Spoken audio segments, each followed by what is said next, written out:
irmãos? Quantos aqui querem ser jardim particular do Senhor? Amém? Glória a Deus. Você também pode levantar sua mão e dar glória a Deus por esse livramento que Deus deu ao irmão José. Diga glória a Deus. Que testemunho maravilhoso. É assim que Deus faz com o seu povo. Nós estamos felizes de estarmos aqui continuando a série de estudos As Armadilhas de Satanás. Hoje é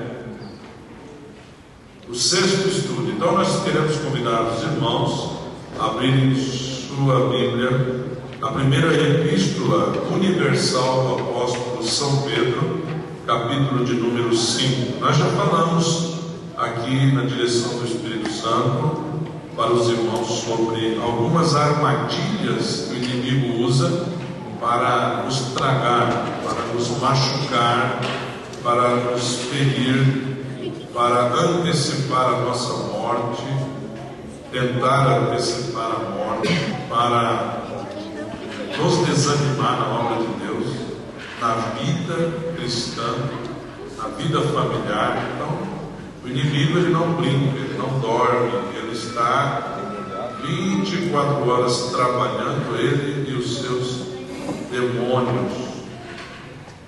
E nós falamos já sobre o orgulho como uma primeira e grande armadilha do diabo. O orgulho sempre trabalha junto com a vaidade, já explicamos isso. Mostramos para os irmãos também sobre a sedução. Falamos sobre a demasiada tristeza. Falamos sobre a ofensa. E terça passada falamos sobre a ira. E hoje vamos falar sobre algo muito comum ao gênero humano. Ninguém escapa disso. Quer seja uma pessoa jovem, quer seja uma pessoa mais experiente, quer seja alguém da raça caucasiana, quer seja alguém de origem oriental, quer seja alguém negra, quer seja um brasileiro pardo, né? Quer seja uma pessoa rica, quer seja uma pessoa pobre. É o medo. Nós vamos falar sobre o medo. Quem nunca sentiu medo aí? Alguém aqui nesse santuário poderá dizer: eu nunca senti medo? Vamos conhecer essa paraibana ou esse machão aí. Tem alguém assim? Tem? O medo ele é sempre ruim? Ou o medo tem alguma coisa boa? O que os irmãos acham?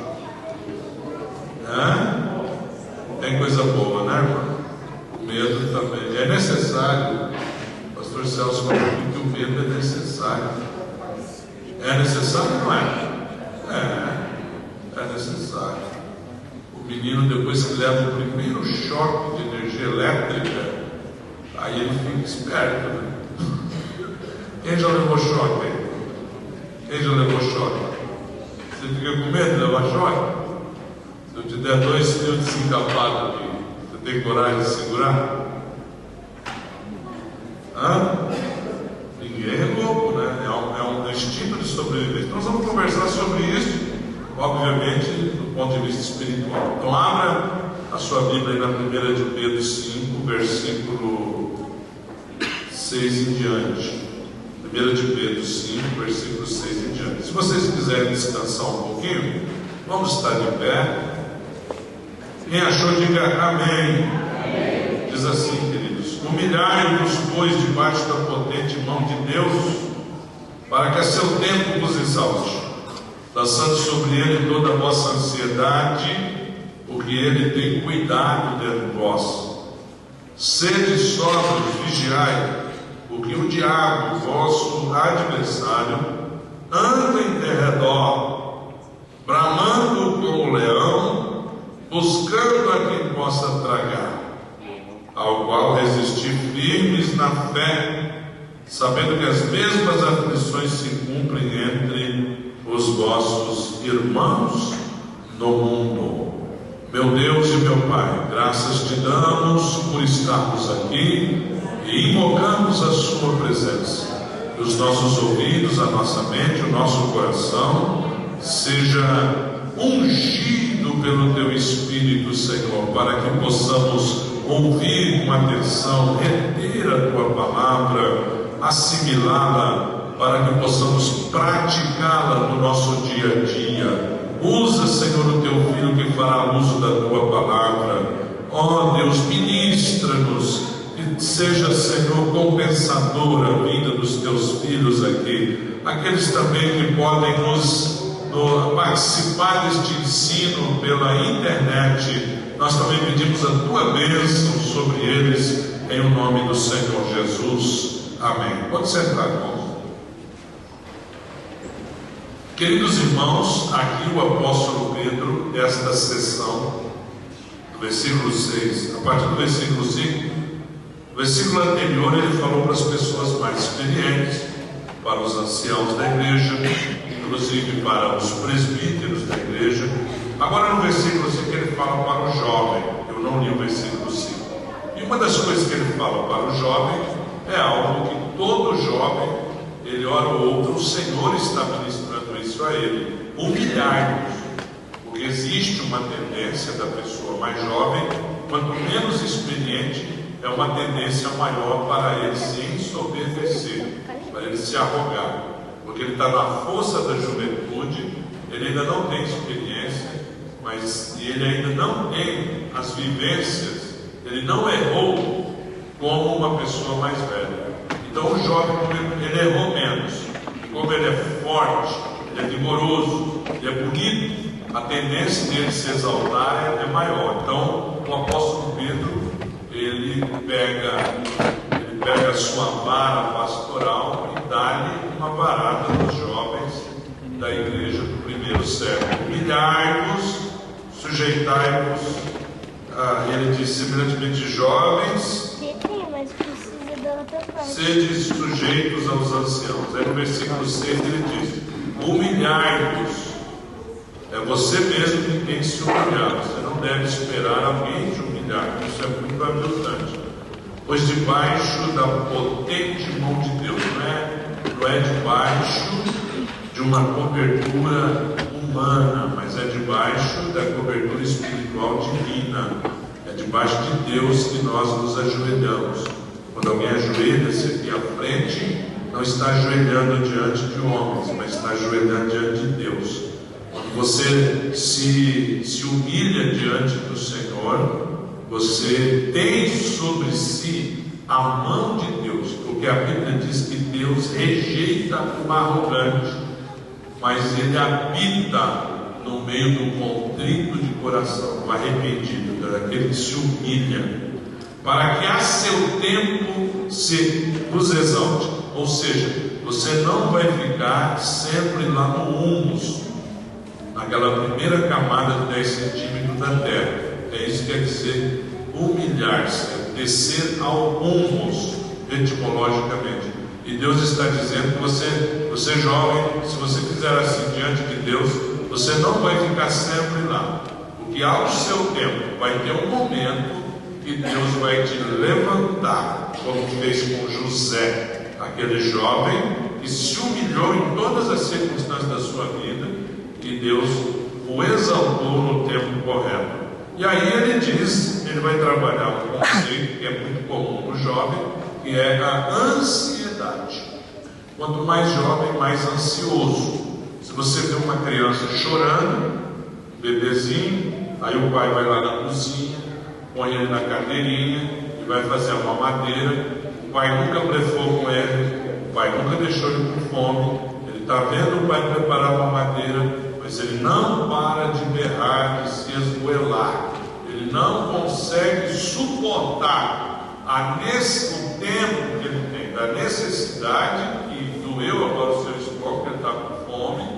E aí ele usa então o mecanismo de defesa que Deus criou para ele, que é o choro, mas ele não suporta o tempo de espera. Então o infantil, ele não tem paciência para suportar o tempo de espera. O pai nunca blefou, mas ele não consegue parar de chorar. Enquanto ele não vê o leite descendo pela goela, ele não vai parar de gritar. Tem uns que até chegam a engasgar com o leite, chorando, aí continua chorando. Aí quando ele vê que caiu no estômago, ele sossega o facho dele, não é? Então, ele não tem maturidade para interpretar a fidelidade do pai dele. Assim também muitos crentes não saíram ainda da fase da mamadeira. Ele vive se esgoelando, ele vive gritando, ele vive gemendo, ele vive na luta. E olha aqui, ele é ansioso. A ansiedade é o primo, a irmã gêmea, vamos dizer assim, do medo. O medo sempre ele vem misturado com a ansiedade. Medo e ansiedade são coisas bastante simultâneas, é praticamente junto. Não tem a palavra medo, o estudo é sobre medo, mas o medo ele está inserido na ideia da ansiedade. A palavra medo, a palavra ansiedade na língua do Novo Testamento é merimas. É uma palavra que dá a ideia de que a sua mente está dividida. O ansioso, a mente dele está dividida. Por isso que o ansioso ele se preocupa. Preocupação é ocupar-se antes de uma coisa acontecer. O medo nada mais é que isso. Você assimila a desgraça antes que ela aconteça. E normalmente as nossas ansiedades, nossos medos, só 5% deles acontecem. E não é eu que estou inventando, são pesquisas científicas feitas com pessoas ansiosas. Amanhã nós vamos estar ansiosos, essa semana nós vamos estar ansiosos, o mês vai ser de ansiedade, e aí você vai no final, depois de 30 dias, você vai pegar uma caderninha e ver todos os motivos da sua ansiedade, no máximo 5% aconteceu.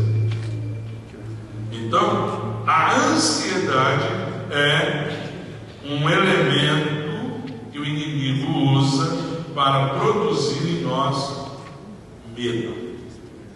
E se a Bíblia está dizendo que eu tenho que lançar sobre o Senhor a ansiedade, isso é uma ordem. O apóstolo Pedro, ele disse, olha, vocês se humilhem debaixo da potente mão de Deus, lançando. O tempo verbal usado aqui, no português é gerúndio, no original é o aoristo.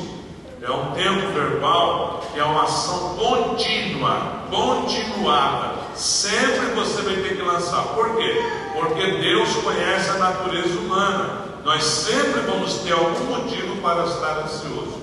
Quando você não está ansioso, nesse universo aqui, tem pelo menos 10 pessoas aqui, pela experiência que a gente tem pelo menos 10 pessoas aqui desse universo que está aqui. Quando ele não está ansioso, ele fica ansioso por não estar ansioso. Entendeu? Ele fica ansioso por não estar ansioso. Alguma coisa está para acontecer. Alguma coisa está para acontecer, porque está muito calmo. O negócio está muito pacífico. Vai acontecer alguma coisa. Será? O que será que é? Será que eu desliguei o gás? Será que eu fechei a porta? Não. E aquele segundo cadeado eu fechei? Não fechei. Tem que me falar isso. Agora você vai prestar atenção nisso tudo, né? Já está pensando besteira, né? Então, veja, nós somos por natureza tendenciosos a ter muita ansiedade. A palavra aqui diz que é para jogar a ansiedade nele. Joga essa ansiedade em Jesus. Porque tem ansiedade que você nunca vai resolver. Então, e se você não resolver essa ansiedade, vira crônica e vira medo. Esse medo, você pode desenvolver a coisa pior que o medo, que é o medo de ter medo. Aí é fobia. As fobias nunca foram tão diagnosticadas nas ruas. Fobia de elevador, fobia de barata, fobia de lagartixa, fobia de drogado, fobia de ônibus, fobia de atravessar a rua, fobia de falar em público, fobia, é tanta fobia. Que coisa horrível. E isso vem do capeta, né? Não é de outro ser. Deus não dá isso para ninguém. E aí ele diz: olha, sede equilibrados, sede sóbrios, vigiai, porque o diabo, vosso adversário, anda em... Por que ele está em derredor? Porque em redor está quem? O anjo. Ele está em derredor. Ele vem para cá, o anjo vem para cá. Ele vai para lá, o anjo vem para cá. É mais ou menos essa metáfora da Bíblia. Ele anda em derredor. Quantos quilômetros se escuta o rugido de um leão ou bramido? Quantos quilômetros? Quem sabe? 8 quilômetros.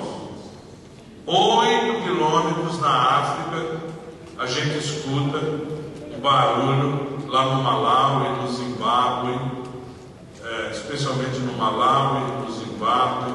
Tem uma região também para baixo de Pretória, na África do Sul, tem leão. Obviamente você não anda no meio perto do leão, né? Tem que ter um carro apropriado para andar no safari. Mas 8 quilômetros você escuta. Quem caça não é o leão, quem caça é a leoa. O leão chega perto, por exemplo, da manada de búfalo, e ele faz aquele barulho, o bicho, a manada fica com medo e se esparrama. Quando se esparrama, a leoa, então, e os filhotes adolescentes vai atrás da presa. Aquele que está cansado, doente, que é velho ou que é jovem, não consegue correr mais que a leoa, então ele é tragado. Ele nunca ataca quando a manada está junto. Então o leão vem e ele literalmente, a arma que ele usa é o medo. O leão usa o medo. Por isso que a palavra medo não está aqui, mas a ideia é o medo. Então o leão vem, teve casos, inclusive, que o leão pôde chegar muito perto, que alguém descuidou, e o rugido, o bramido dele foi tão forte que animais assim, no curral, eles começam a dar coisa para todo lado, com medo do barulho, e eles próprios rebentam a cerca onde é a proteção deles, e aí eles se tornam vulneráveis para o leão os tragar. Então o diabo, ele trabalha muito assim. O diabo, ele trabalha incutindo em nós, tentando incutir, melhor dizendo, né? Tentando incutir em nós o medo. Muito medo, muito medo, muito medo. Veja que agora já não estou falando daquele medo prudente, né? Como nós ouvimos o testemunho do nosso irmão. Por que é que ele foi ver o pneu do carro? Que é um homem maduro. Então o medo, esse medo dele não é medo, é sobriedade, é prudência. Poxa, eu estou carregando 4 toneladas a mais desse caminhão, eu penso que é perigoso, então eu vou conferir esse pneu. Então esse é um lado bom do medo. Agora aqui eu já estou falando do lado negativo do medo. É o lado que Deus não quer para ninguém, dos seus filhos. Quantos entendem que o nosso Deus espanta o medo, amém? Ele nos encoraja.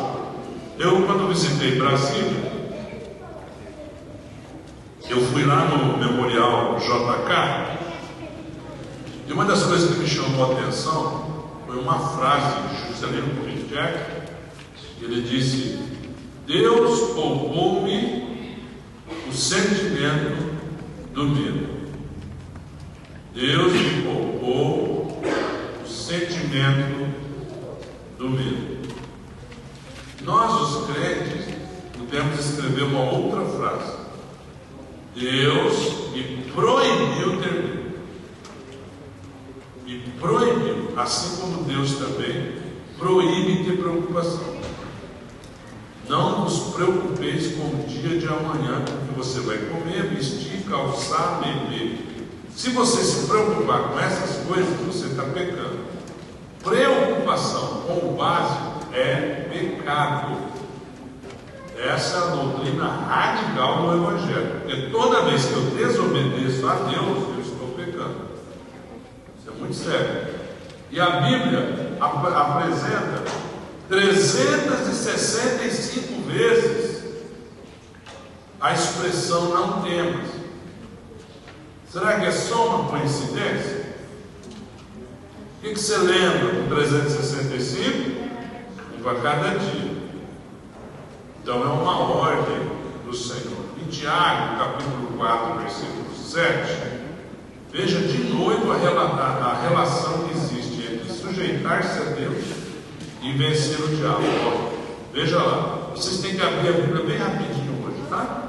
Tiago 4, versículo 7, a palavra de Deus diz assim: sujeitai-vos, pois, a Deus, resisti ao diabo, e ele, vamos falar juntos, e ele fugirá de vós. A Bíblia também diz que você e eu não podemos ter medo de homens, e não temais os que matam o corpo. Mateus 10, 28.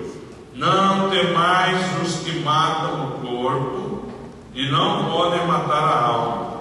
Temei antes aquele que pode fazer perecer no inferno a alma e o corpo.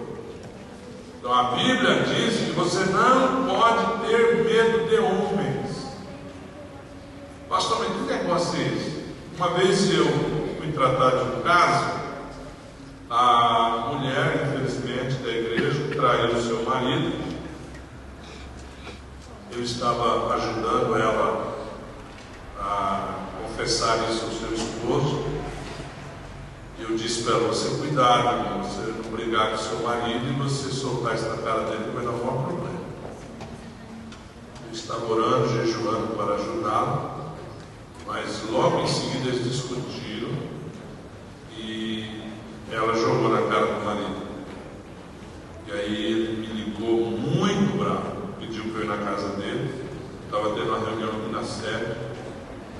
Acabou a reunião, fomos para lá. Chega lá, está na sala da casa. Eu entrei, essa porta já estava aberta.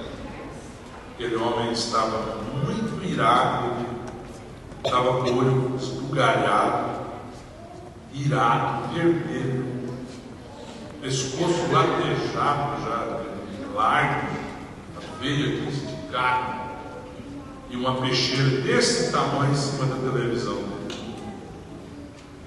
E a primeira coisa que ele falou para mim: o senhor sabia e não me falou nada.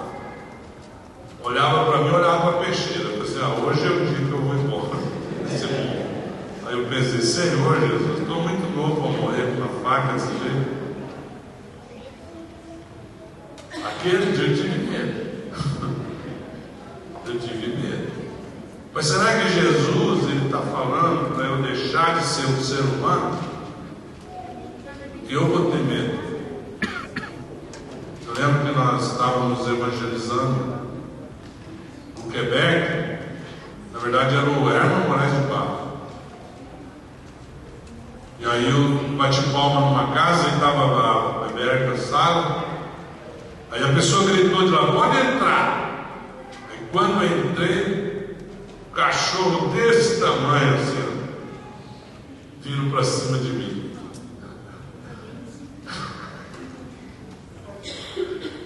Ai, aquele dia Deus me deu um som do Ben Johnson. E eu corri para fora do portão rapidinho, antes que aquele bicho me pulasse no meu pescoço.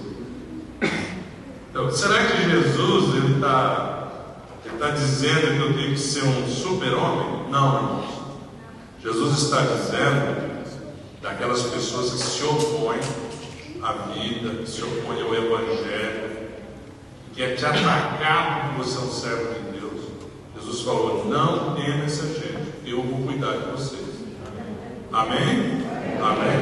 Glória a Deus por isso. Glória a Deus. Também não temer a circunstância. O Salmo 46 ele diz: Deus é o nosso refúgio e fortaleza. Esse salmo é muito forte, irmãos. Socorro bem presente na angústia. pelo que não temeremos. Esse salmo, segundo os rabinos, os estudiosos mais profundos da Bíblia, ele foi escrito quando o exército de Senaqueribe cercou Judá. Eles já tinham dominado 8 cidades de Israel. Agora eles cercam Judá e vão destruir a cidade. E eles começam a falar na língua que o povo entendia. Começa toda uma guerra psicológica antes. E depois que a vitória do Senhor lhes deu, esse salmo foi escrito em homenagem, em celebração ao nome do Senhor por aquele livramento. E um anjo do Senhor destruiu o exército de 185 mil soldados de Senaqueribe. E Heródoto, o historiador, ele registra nos seus livros históricos essa passagem.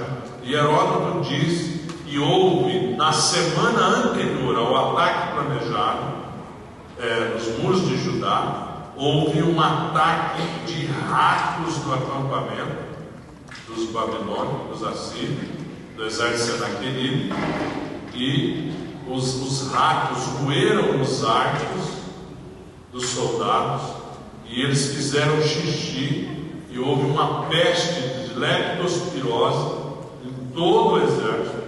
O exército adoeceu, pegaram outras doenças juntos, e com um dia 85 mil soldados foram derrubados. Então, esse salmo foi escrito com essa atitude: pelo que não temeremos, ainda que a terra se mude, ainda que os montes se transportem para o meio dos mares, ainda que as águas rudes se perturbem, ainda que os montes se abalam pela sua braveza. E lá no versículo 10: aquietai-vos e sabei que eu sou Deus.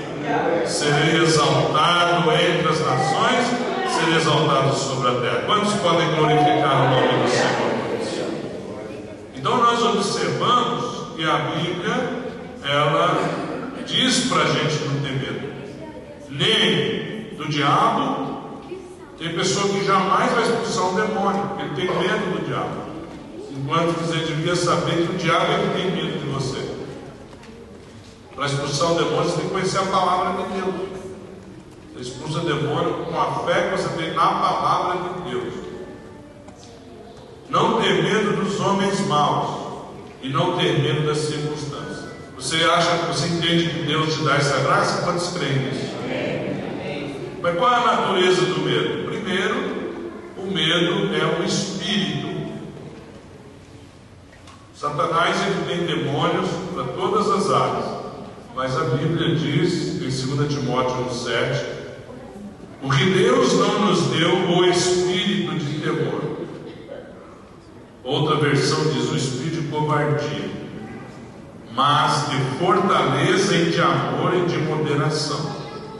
Então, o espírito que Deus nos deu não nos torna medrosos.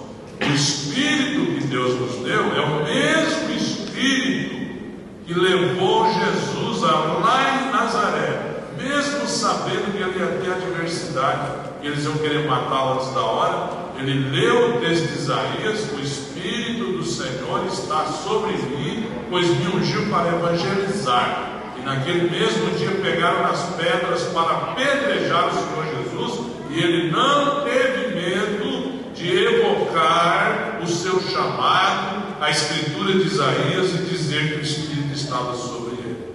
Então o medo é um espírito. Em segundo lugar, o medo é uma emoção. Você transpira, a sua voz embarga, o seu coração dispara, né? Há profissões que elas levam as pessoas para mais emoção e a tendência de ter mais medo. Então, também o medo é uma emoção. E espiritualmente eu estou ensinando para os amados, com a graça de Deus, que o espírito e o medo também é uma armadilha. O medo é uma armadilha usada por Satanás. Eu já falei que nem todo medo ele é ruim. O medo é uma ferramenta, é uma coisa que Deus nos deu para a nossa sobrevivência. O O medo ele é produzido na parte inferior do cérebro, no tálamo. Então, quando tem uma situação de medo, a parte de baixo, imagina o teu cérebro aqui, o tálamo fica, né, na parte de baixo. O tálamo, ele manda uma mensagem para a sua glândula suprarrenal, as adrenais, que estão em cima do teu rim. E naquele mesmo momento, o teu cérebro avisa perigo. Aí ele manda uma mensagem para as glândulas suprarrenal e ele te dá uma descarga de adrenalina. Quando a adrenalina chega no teu rim, o teu coração começa a bater mais rápido, a pupila do seu olho ela aumenta e você fica com uma capacidade de alerta aumentada para você enfrentar o perigo. Então, um irmão que seja policial, que está na ativa, ele tem que ter isso.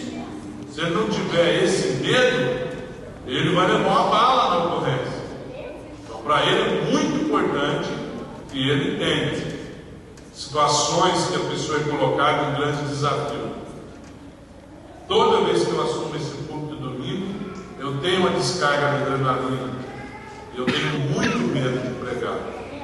Tenho muito medo. Muito não, mas eu tenho medo. Tenho medo.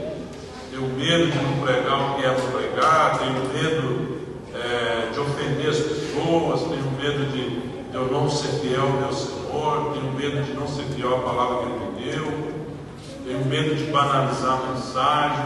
Tenho medo de me tornar um profissional do púlpito. Então, toda vez que eu chego naquele púlpito, eu tenho medo. Então, eu posso pregar. Já preguei para auditórios de 10 mil pessoas, 15 mil. Eu não tenho tanto medo quando eu tenho medo de pregar aqui. Que é o povo que está me vendo todo dia, a igreja está me vendo. Vocês sabem que eu fazia programa de televisão. Toda vez que eu ia gravar um programa de televisão, era muita adrenalina. Muita adrenalina. Então Deus ele dá um certo nível de adrenalina que é para você ficar animado. Né? Tem semana que eu prego 13 mensagens. Então como é que você vai pregar 13 mensagens se você não tiver um pouco de adrenalina? Então o Senhor ele coloca essa adrenalina. Agora acabou a mensagem, aí eu tenho assim, uma sensação de dever cumprido e relaxo e fico em paz. O problema é que tem pessoas que ele tem um problema. Deus lhe dá adrenalina para ele vencer aquele momento circunstancial e ele não consegue administrar isso e a adrenalina continua escorrendo nele. Ele vai ter gastrite, vai ter pressão alta, pode ter infarto, pode ter derrame, pode se tornar uma pessoa chata que ninguém aguenta ficar perto. Ele está sempre 220, já viu? Essas pessoas que estão sempre 220. Tem hora que você fala, irmão, peraí, onde é que é a tomada? Deixa eu desligar. Calma, irmão. Calma. Então tem um momento que você tem que estar em paz. Tem um momento que esse medo não pode mais ter, senão você vai adoecer. Veja o que está escrito em Provérbios 16, 32. A Bíblia diz: aquele que controla o seu espírito é melhor do que aquele que toma uma cidade. Tomar uma cidade no sentido militar. Não era fácil tomar uma cidade. O que distinguia a cidade de uma aldeia na antiguidade era o fato de que a cidade possuía muros em volta de si. A aldeia não tinha muro. Então aqui está dizendo o seguinte: aquele que controla o seu espírito é melhor do que aquele que toma uma cidade. Esse controlar o espírito tem tudo, inclusive ter medo. Então eu não posso estar constantemente em medo. Eu tenho que pedir a graça de Deus, eu tenho que vencer o medo. Aí existe o medo real e existe o medo fictício. Eu acabei de dizer aqui para os amados que 5% dos medos seus nunca aconteceram. Aliás, 95% dos medos que você tem nunca aconteceram. Nunca. Medo de ser assaltado, medo de levar uma bala. Bala não de chupar, né? Da qual bala que eu estou falando? Medo de escorregar e cair. Medo de bater o carro. Medo de não conseguir ultrapassar e o caminhão vai lá e te bate de frente. medo de decepcionar o marido, medo de decepcionar a esposa, medo de decepcionar os filhos, medo da gravidez que lhe vem, medo do filho sair deficiente na gravidez, o parto não sai bem. É tanto medo de ficar desempregado, e ficando desempregado, passou por desemprego, não achou outro emprego. É muito medo, vocês. Agora existem medos que nunca vão acontecer, medo fantasioso, medo da nossa cabeça, e é aí que o diabo opera. Tinha um senhor, conta uma história de um senhor que era muito medroso, qualquer barulhinho ele já ficava assustado. Mas aí um dia o filho insistiu muito e levou o filho no zoológico, mas ele foi preocupado. O zoológico tem bicho, vai que os bichos escapam. E ele foi no zoológico. Aí olhou lá a jaula do leão, cuidado, leão bravo. Olhou o leão, foi na jaula, sabiado, o passarinho pintava lá e já ficava esperto. Aí daqui a pouco tem outra jaula, tigre, cuidado, tigre. Olhando, o menino perguntava, mas ele olhava para os lados, olhava para aquela jaula que estava bem fechada. Aí daqui a pouco continuou andando, estava lá, cuidado, tinta fresca, e estava a jaula aberta. Ele pegou esse menino e saiu correndo, cuidado gente, a tinta fresca está solta. O que é isso? É um medo infundado. Vocês estão dando risada, né? É uma anedota mesmo, vocês estão dando risada. Mas vocês já repararam que tem muita coisa que você fica com medo e que ela nunca acontece? Ela nunca acontece.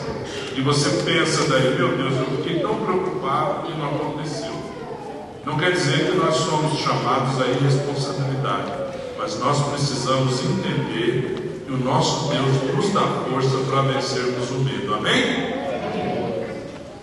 Por que Satanás usa o medo como armadilha? Primeiro, o medo faz a gente reduzir o tamanho do nosso Deus e aumentar o tamanho dos nossos problemas e das nossas incapacidades. Quando você fica com medo, você tem uma derrota antecipada. Isso é muito comum no esporte. Nos esportes tem a concentração, porque se o atleta ficar fora da concentração, ele não se concentra e ele vai ficar daí despreparado. E a tendência dele ter medo é maior. Nas batalhas, a primeira ação dos exércitos, quando vão atacar uma população, eles mandam o avião soltar panfleto falando da superioridade deles, que eles são maiores, que eles são mais poderosos e que ele não vai deixar ninguém vivo. E trabalha com medo. Por quê? Porque a pessoa ficar com medo, ela redimensiona o adversário. O adversário fica muito grande e a pessoa fica desse tamanho assim. Quando você, se Satanás ele tentar te pegar nisso, ele vai fazer isso. Ele vai diminuir Deus e aumentar o problema. A segunda coisa que Satanás faz, por isso que ele usa o medo, é que o medo leva, principalmente você que é líder, o medo leva você a direcionar pessoas para a direção errada. O líder com medo, ele leva as pessoas para a direção errada. Ele muda o foco. Ele muda o foco. O foco é errado. Eu vi uns jornalistas falando do Michel Temer.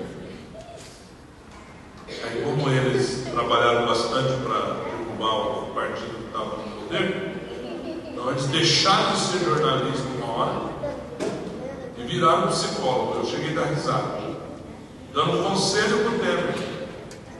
Em outras palavras, eles diziam: presidente Temer, você tem que ter coragem agora e tem que levar o nosso povo para o lugar certo. Para de ficar tangenciando, para de ficar.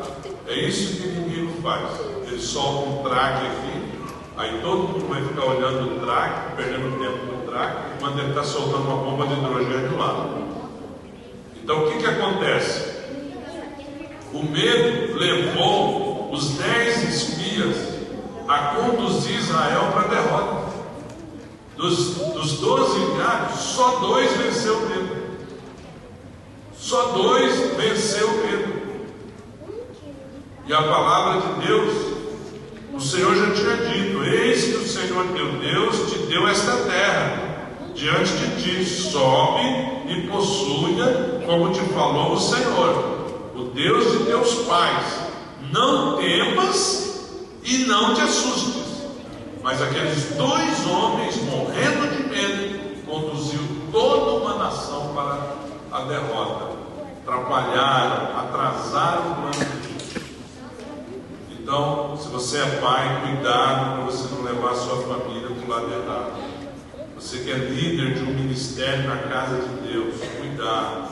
Você que é líder de uma seção na empresa, você que trabalha por conta e risco próprio no seu próprio negócio, principalmente líderes. Satanás, ele leva os líderes a ficar com medo para fazer eles irem para caminhos errados, porque eles sabem que eles indo para caminhos errados, vai 20, vai 30, vai 40 com eles. Esses líderes que ficam assim, melindrados na obra de Deus, ficam muito ofendidos demais da conta, porque não tem maturidade. Aí eles começam a transmitir essa ofensa para os seus liderados. Aí eles começam a desenvolver uma cultura de coitadinhos, de autocomiseração. E aí o que acontece? O medo começa a caminhar as pessoas para o caminho errado, e Satanás está soltando um rojão de alegria. Então, o que Deus ele quer que a gente vença o medo, porque Satanás sabe que o medo é pernicioso. Terceiro lugar, o medo nos leva. Por que Satanás usa o medo? O medo nos leva a nós ficarmos quietos em situações que nós deveríamos falar muito claro aquilo que nós pensamos. O apóstolo Paulo, escrevendo aos Gálatas, capítulo 1, versículo 10, ele disse assim: por acaso eu procuro a aprovação das pessoas? Não. O que eu quero é a aprovação de Deus. Será que agora eu estou querendo agradar as pessoas? Se eu estivesse, eu não seria servo de Cristo. Jó também, no meio daquela luta, veja lá 31, 34 de Jó, ele disse: nunca tive medo daquilo que os outros poderiam dizer. Não fiquei dentro de casa calado, com receio de que zombassem de mim.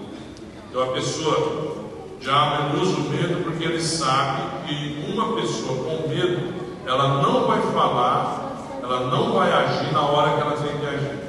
Então Deus está precisando dela, Deus está precisando dela lá na empresa onde ela trabalha, lá na vizinhança, lá na parentela dela, e ela não consegue falar, ela não consegue se levantar, ela não consegue falar o que Deus diz, ela não consegue falar o que a palavra diz, ela não consegue agir porque ela já foi neutralizada pelo medo.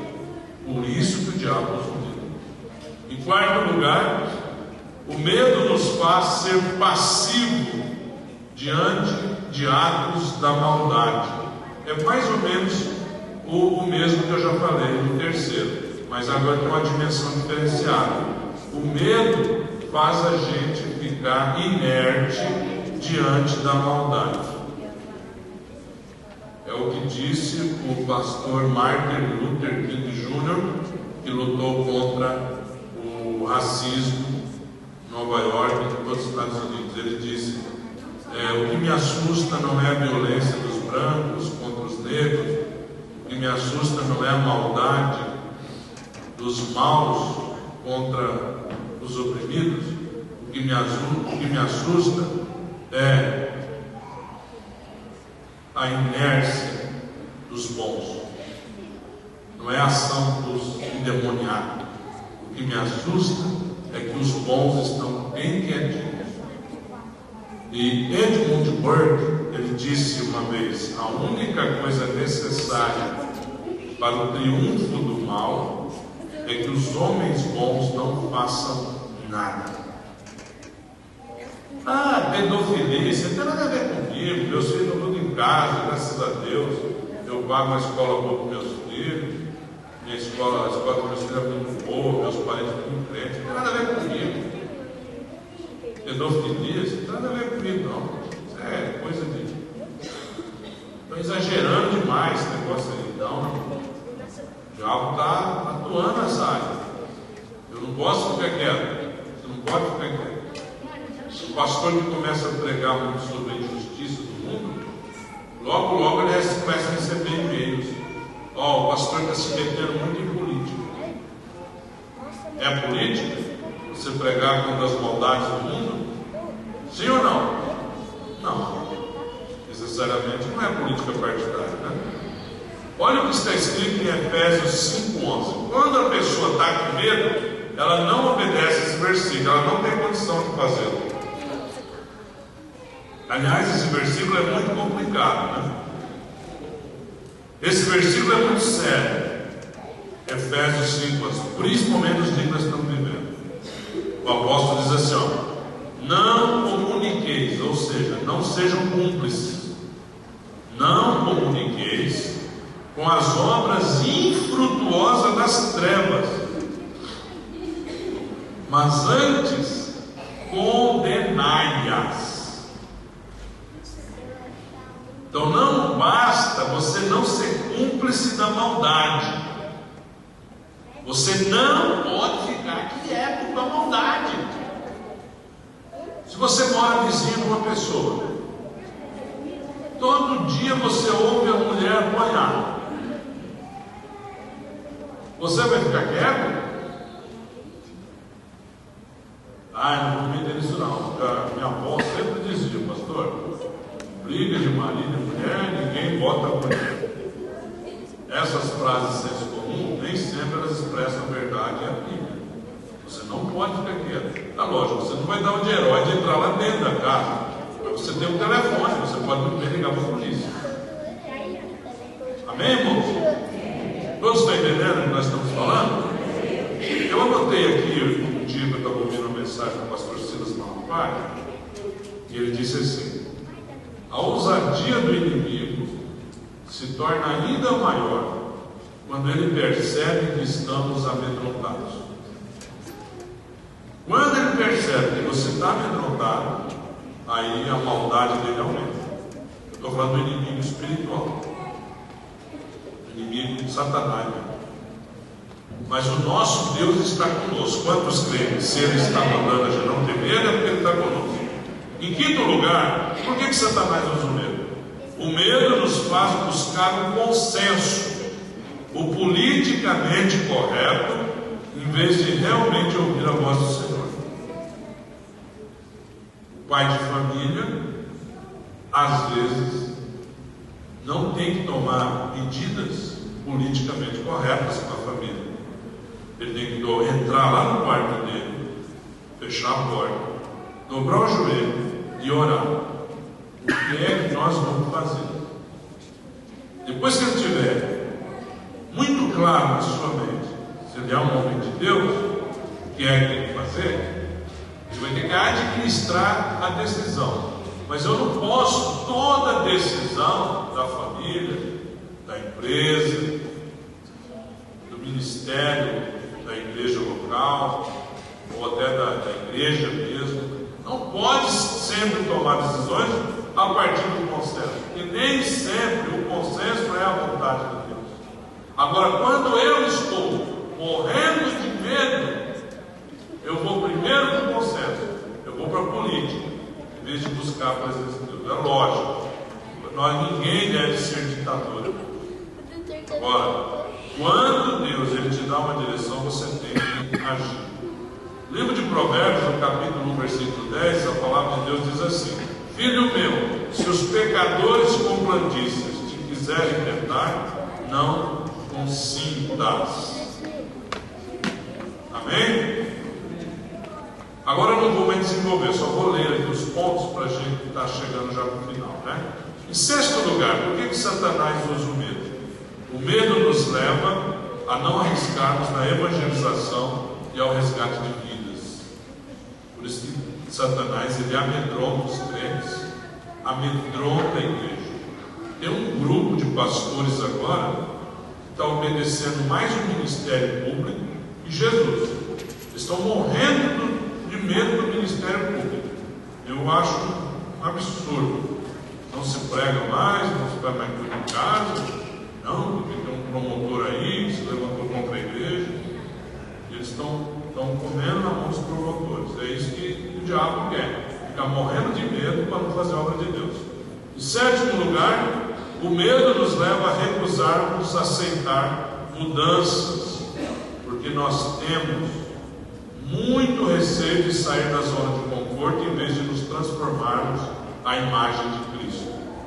E um poeta que eu gosto muito disse assim: não é digno saborear o mel aquele que se afasta da colmeia com medo das picadas das abelhas.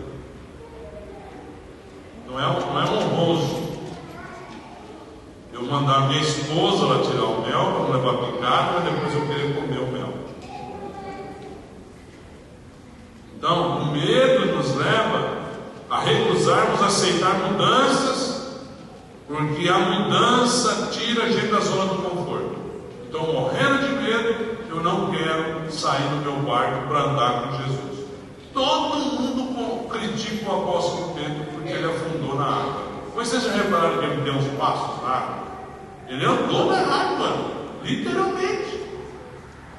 Eu nunca vi nenhuma pregação dos 11 que ficaram no barco.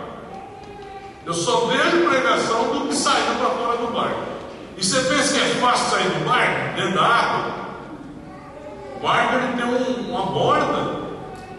Ele saiu, quando ele pisou o pé para fora do barco, ele firmou o passo. E ele deu os passos, ao ponto de Jesus dar tempo de alcançar. Aí, quando ele percebeu o vento batendo nele, ele ficou então com o quê? Com medo. E aí ele começou a afundar. Quem quer ficar dentro do barco? O lugar mais inseguro era o barco, que ele ia afundar. O lugar mais seguro era perto de Jesus. A lógica de Deus é uma lógica maravilhosa. Quantos aqui entendem que o nosso Deus ele pode nos dar essa graça, meus irmãos? Oitavo lugar, o medo é agravado quando ficamos com receio de perder o controle que a gente pensa que tem. Nós pensamos que nós temos o controle. Controle da nossa finança, controle da nossa casa, controle dos nossos filhos, controle do nosso trabalho, controle da posição que a gente ocupa lá na relação com os parentes. Então a gente fica com medo e a gente não avança com medo de perder o controle, como se nós tivéssemos o controle. Nós não temos o controle. O único que tem o controle é o Senhor. É o Senhor Deus Todo-Poderoso. Amém? Faz acho que uns 4 meses que eu não sento na frente da televisão para ver um filme. E aí, segunda-feira agora eu resolvi ficar. Eu já peguei o controle. Hoje quem manda nesse negócio aqui é eu. É eu que vou escolher. Não é canal aberto, né? Netflix, vamos ver se tem alguma coisa que presta. É eu que vou escolher. Então a gente acha que a gente está com controle dos filhos, da família, e nós não estamos, irmãos. Nós precisamos dobrar o nosso joelho e clamar a graça de Deus na nossa vida. Amém, queridos? Você crê que Deus está no controle e Ele quer o melhor para você? O medo nos faz desenvolver uma forte vergonha que nos leva a não confessar os nossos pecados. Medo. O que o pastor vai falar de mim? Se eu falar que eu dei um burro na cara do meu carro, naquele churrasco, o pastor Robson entendeu como um alto personagem. Não vou vou, tem vergonha. Não. Aí a pessoa com medo, com vergonha, que a vergonha é parente do medo, com medo, com vergonha, ela não obedece. Tiago 5,16, confessai as vossas culpas uns aos outros, para quê? Sareis. Em último lugar, o medo nos faz buscar a decisão fácil, em vez de procurar o caminho certo. Pois quase nunca o caminho certo é o mais fácil. Normalmente o caminho certo é pela cruz de Cristo, e não tem nada de fácil na cruz. E aí a gente fica com medo. Mas encerrando, como vencer o medo? Primeiro, assimile o amor de Deus na sua vida. Quantos creem que Deus te ama? Mas Deus ama mesmo? Ama mesmo? Quantos creem que Deus é Pai? Ou você tem a ideia de um Pai, de um Deus padrasto, que tem que tirar o DNA, ou aquele pai que te renega? Não, você não é meu filho, não. Não, você é meu filho, se não é não. Que nem o Pelé, né? Ele passou uma vergonha que a moça lá foi lá e tirou o DNA. Teu Deus não é assim, não. Ele diz: pode me chamar de pai. Eu sou teu pai. Amém, queridos? Ele não é patrão também não, ele é pai. 1 João 4,18, nós não podemos deixar de ler. No amor não há medo ou temor. Antes, o perfeito amor lança fora o medo, porque o medo tem consigo a pena. E o que teme, que é medroso, não é perfeito em amor. O apóstolo João está dizendo que nós não precisamos ter nenhum medo de alguém que nos ama com perfeição como nosso Deus. O seu perfeito amor nos afasta todo o temor daquilo que eu poderia fazer, de alguma coisa ruim que ele poderia me fazer, porque ele não vai me fazer nada ruim, porque ele me ama. Quantos creem que Deus é amor e que Deus nos ama? Amém? Em segundo lugar, fé, meu irmão. Fé. Se você está com medo de alguma coisa, pega uma concordância bíblica e veja quais versículos da Bíblia fala disso que você está com medo. Eu estou com medo de ficar desempregado, pastor. Então vai lá na Bíblia, começa com o Salmo 128. No trabalho da sua mão comerá. Pega a concordância bíblica, pega alguém que possa te ajudar, vai para o computador, vai para a concordância bíblica e coloca lá, dos medos seus, pelo menos 3 ou 4, 5 versículos. Cada medo seu. Pega lá uns 365, não temas, que vai bater para a sua necessidade. E você começa a orar aquela palavra, e você vai encher o seu coração de palavra, e a palavra vai gerar fé. E a palavra gerando fé, o medo vai embora, porque a fé espanta o medo. Amém? Humildade. Humilhai-vos, pois, debaixo da potente mão de Deus, para que o seu tempo vos exalte. Amém? Quarto lugar, treina arremesso.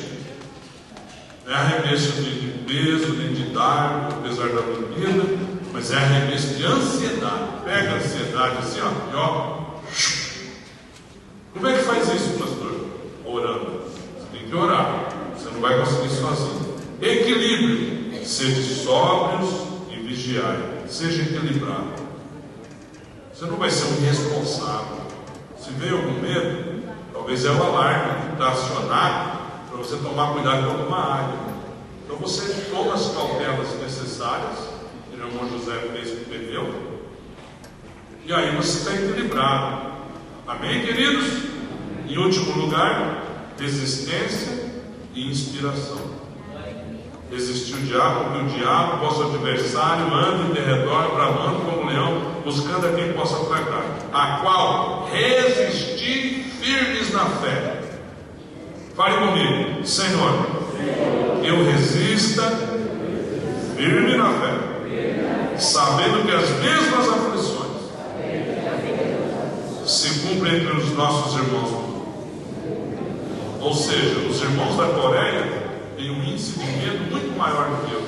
que a qualquer momento a porta deles pode ser arrebentada, e eles serem fuzilados, eles serem humilhados na frente dos filhos, eles serem jogados na praça pública, arranca um pedaço da mão, no outro dia arranca outra mão, no outro dia arranca o pé, no outro dia outro arranca o pé, fura o olho. Eles têm muito mais motivo para ter medo do que eu. E aqui o apóstolo diz, sabendo que as mesmas aflições cumprem entre vós, os irmãos. Resistência e inspiração. O sofrimento dos outros me inspira. Você recebe essa palavra? Amém. Diga comigo, não temas. Não temas. Levante, fique de pé, por favor. Diga ao irmão que está ao seu lado, não temas, meu irmão. Diga ao que está na esquerda, não temas. Diga ao que está à direita, não temas. Diga àquele que está atrás de ti, não temas. Diga que está na tua frente, não temas. Não temas, não temas, não temas, não temas. Não temas, não temas, não temas. Quantos creem que o nosso Deus nos capacita?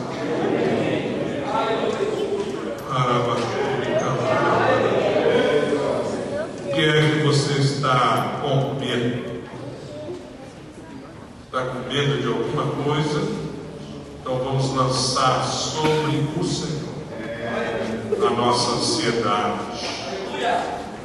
E Ele não vai menear a cabeça. Ele vai pegar essa necessidade, essa ansiedade, e Ele vai eliminar essa ansiedade. Para de querer controlar a sua vida.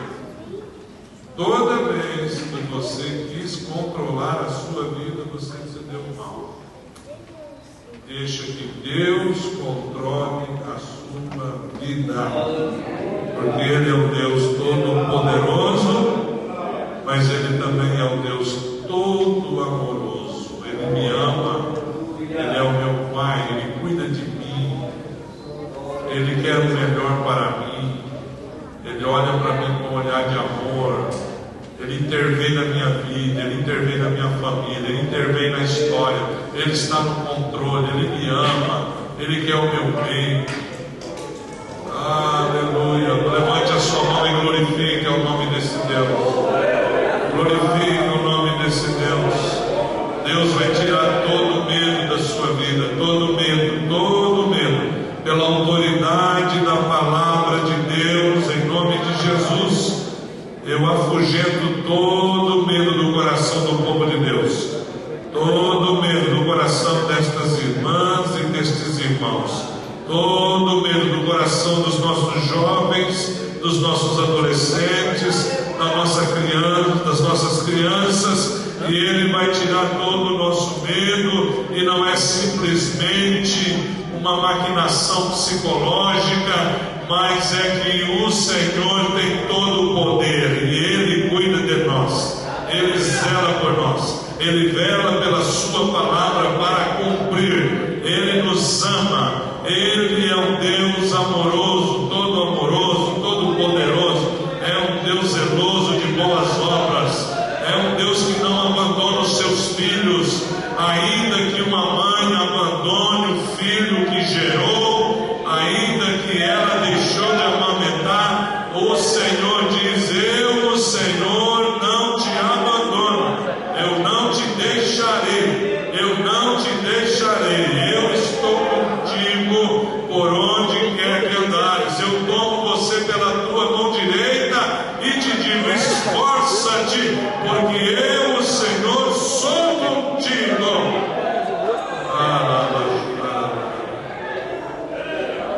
Nosso Deus e nosso Pai, graças te damos.